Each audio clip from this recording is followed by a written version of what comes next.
Do you like the Oakland A's? Are you a fan of the Golden Knights? Do you love the Los Angeles Chargers? Well then, my friend, you're in the right place. This is the Snake Sports Talk Show with your host, Jake the Snake Silva, brought to you by the Spotlight Sports Network. So it's time now to really evaluate on all of these teams. So we'll start with the AFC. And all we're doing is we're buying or selling out of the idea whether they'll win or they'll lose more games than what they did in the previous season. So we're going to start it out all in all the divisions. So let's go ahead and we'll start with the AFC East. So let's talk about the New York Jets. We'll start from the bottom up from here. So the Jets, who finished last, they were 2-14. Will they win or will they? Am I buying in winning more or losing more games than last year? You know, I'm buying into the fact that they're going to win more games. I think this is a team that's going to win about 6 to 7 games. There are going to be a couple of breaks for the Jets that I think they could be better at.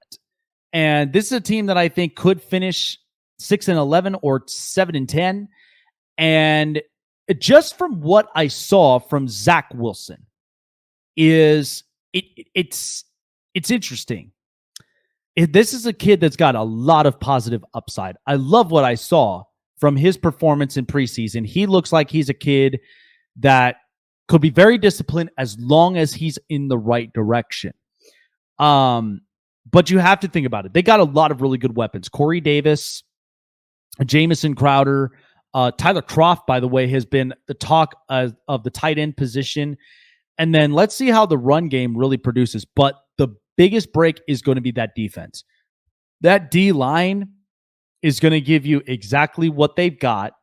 And Marcus May and a couple of others on their secondary position. So I'm buying in that the Jets are going to win more than they did this past year. The New England Patriots, so they finished 7-9. Are they winning or are they losing more games? I am buying in they're going to win more games. I think they might actually win 9, possibly 10 games this year. First and foremost, I am liking with what I saw from Mac Jones. And by the way, there's been buzz talks, everything about maybe Mac Jones being more the starter than Cam Newton is. I mean, look, we have our thoughts about Cam Newton. It is what it is. But at the same time, I do think that Mac Jones, it was a match made in heaven to be with Bill Belichick, to be with this type of system in New England, because all that this is that they just develop their guys to execute plays.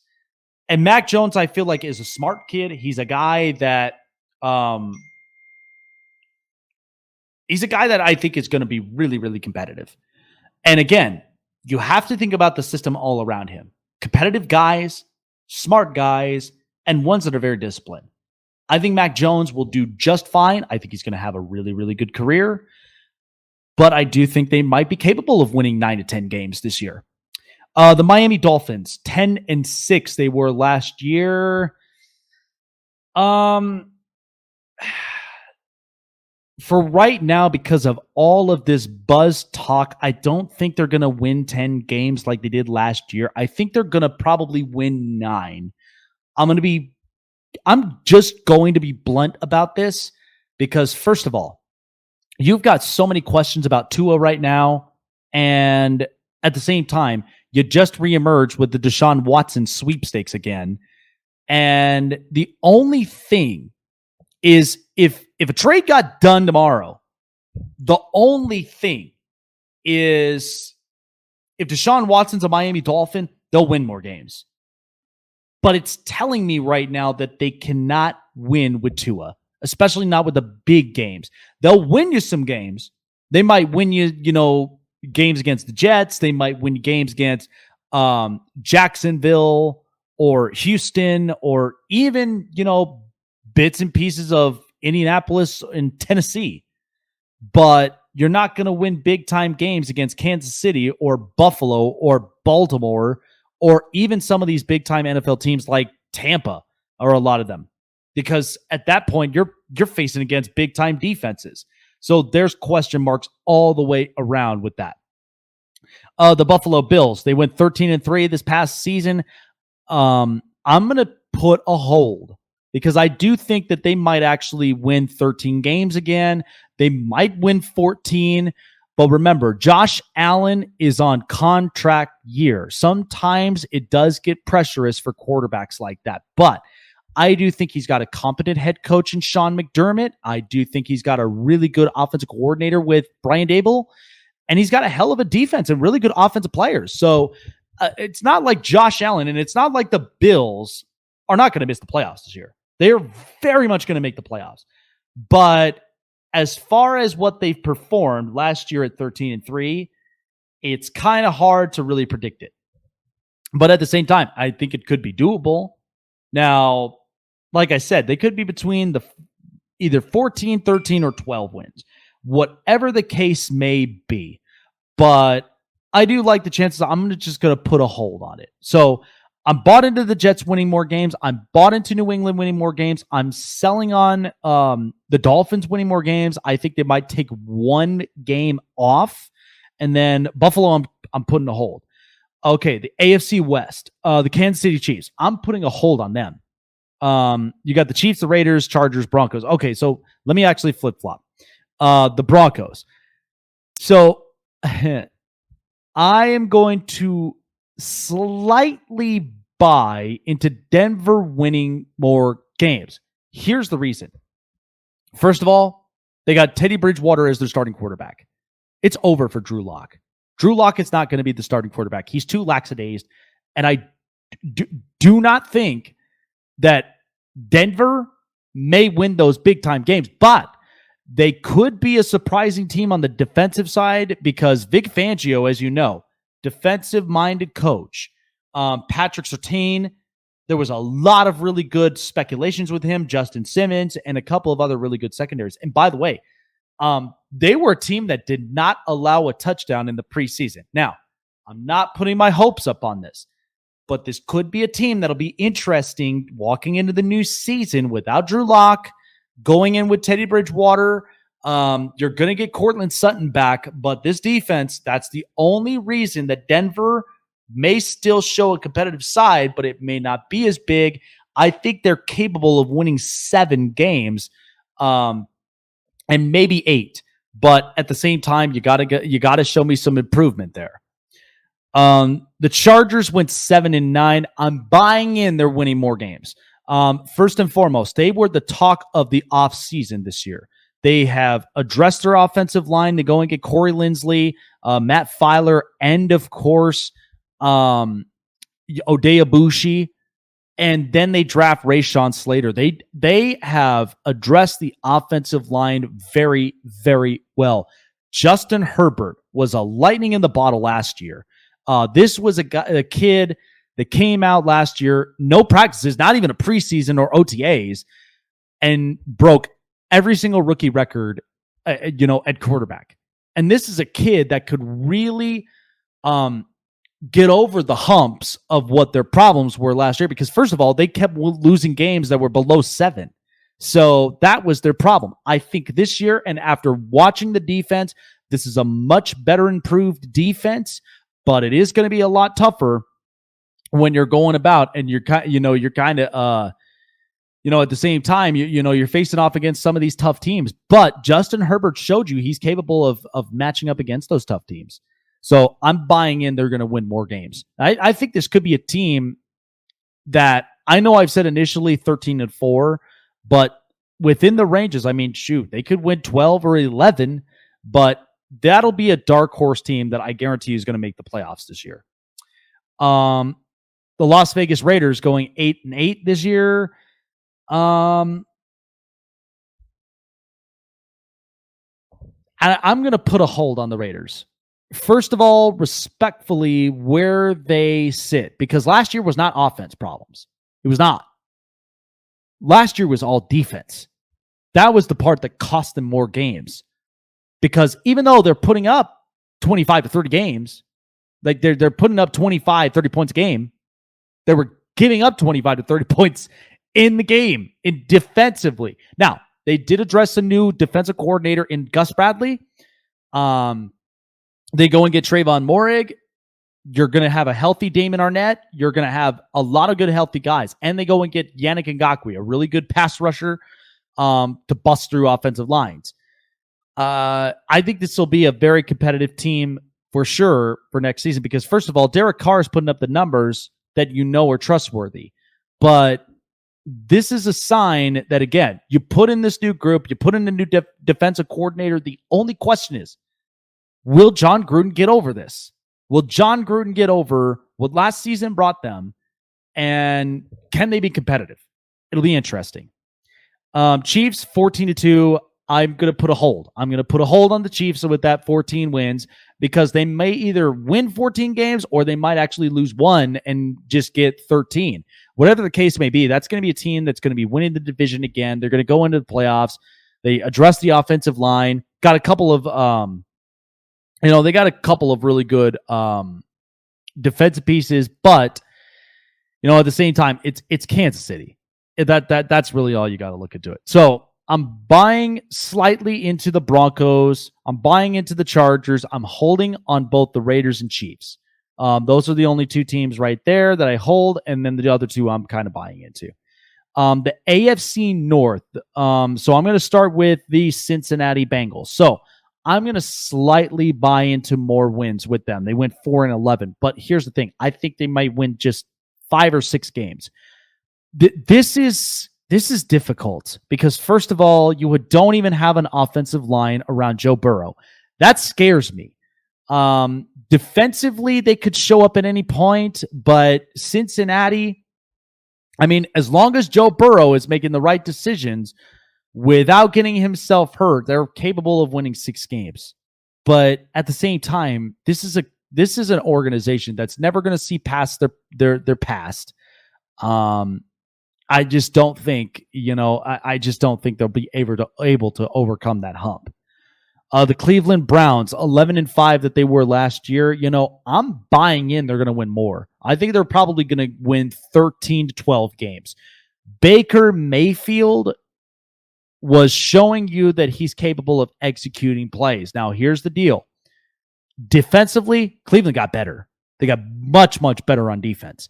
They got better secondaries there. John Johnson, in the safety and corner position. The other part is they've got a strong offensive line.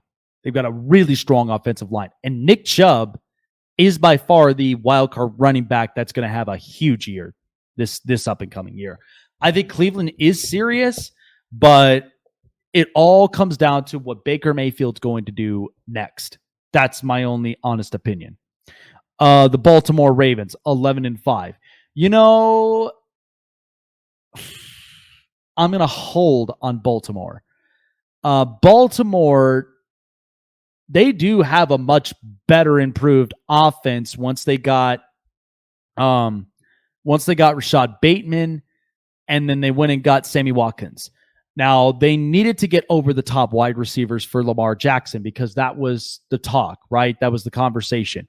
Now, here's the hard part. They're without Matt Judon. They are without at least a couple key pieces, but they could still play good defense. I think might win 11 games again. Maybe they might win one more. Maybe they might win one less. But at the same time, this is going to be a grinding Baltimore team that I think is only going to get competitive from here. And then 12-4 Pittsburgh Steelers. I am selling on them winning more games. I think this is a team that's going to win 8 or 9 games, maybe 7. Pittsburgh lost a lot of their offensive linemen.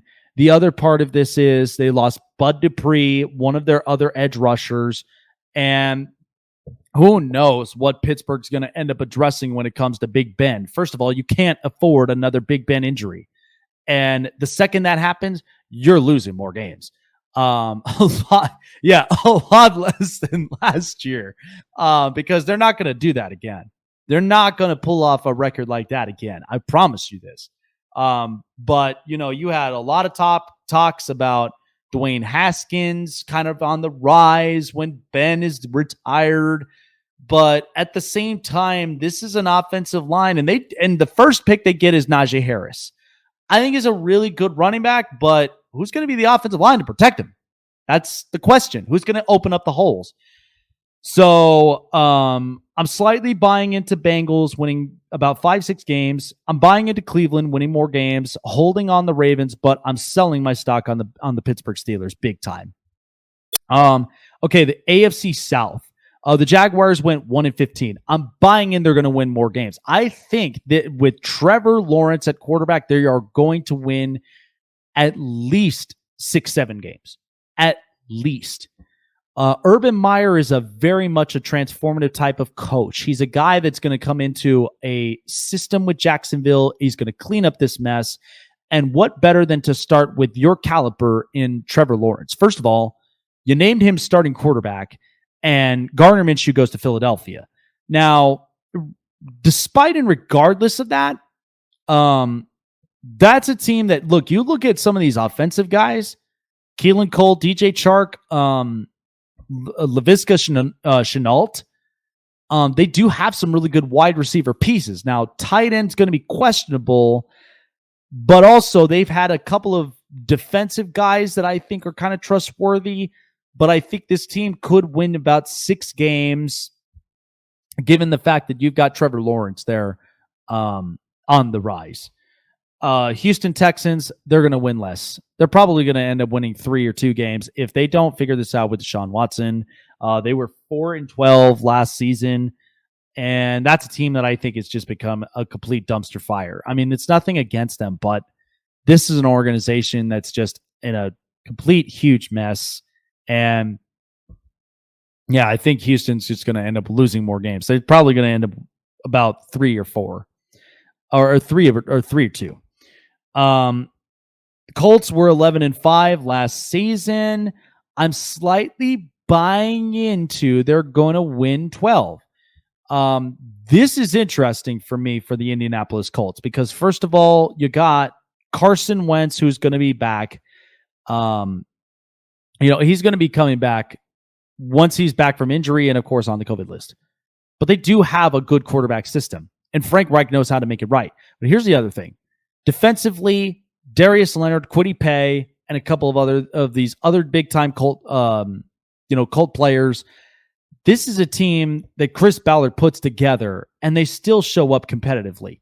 Now, they may end up the same winning 11 games, or they might win one more, but again, I still think that they're getting something out of Carson Wentz. It's only a matter of time until he's done really well.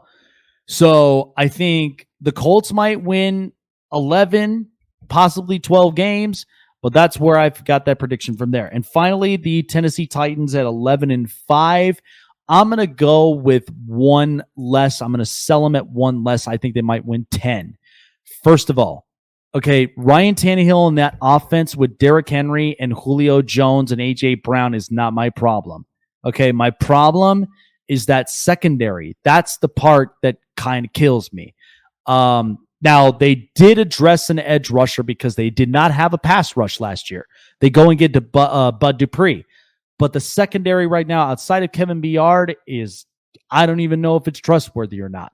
But they still can be competitive of winning the games. Why? Because Mike Vrabel is a very competent coach. He's a guy that is alpha. He puts his foot down. But he gives all the confidence for the offense to just make plays happen. Now, they are without Arthur Smith, who's in Atlanta. And the offensive play is going to be relatively different. Now, I don't know what the approach is going to be exactly. But there has been a lot of talks with certain stuff. But I do think Tennessee might be 1 game less winning 10. But regardless of that, I mean, they're going to be striving to push. So, that's my thought on it. So out of all the AFC teams that I'm buying into the the Patriots winning more games, the Jets winning more games, Chargers winning more games, Broncos slightly winning more games. The Bengals will slightly win more games. Browns will win more games. Colts will slightly win more games. Jags will win more games. The ones I'm taking a hold on is the Ravens, the Raiders, the Chiefs, the Bills, and also kind of, I'm kind of like holding on the Dolphins. It's tough because it's like all this stuff. It's hard. It's really, really hard. But at the same time, I do like the chances. And then the ones that I'm really selling the stock out on, I'm selling the stock on the Steelers. I'm selling the stock on, Tennessee by slightly one game. And then I'm selling it on Houston because I just don't think right now, like, first of all, Pittsburgh is not going to look like that. They are not going to look like a 12-4 team. Not with that roster, not with the way that they performed right there. I am sorry, but that's not a competitive team enough. You're walking in seriously with a big, with Big Ben, who, like, at the same time, you don't know if he's going to stay healthy. You don't know if he's going to be healthy enough, but at the same time, they hardly have an offensive line that can protect and hardly an offensive line that's going to open up lanes for them to run through. I don't know how that's going to work. I really don't know if that's a trustworthy or competitive team. I think defense, you could say otherwise, but still, I don't think they're going to end up winning that many games. Sorry, but that's just reality, and that's my opinion. I don't think they're really going to win that many games.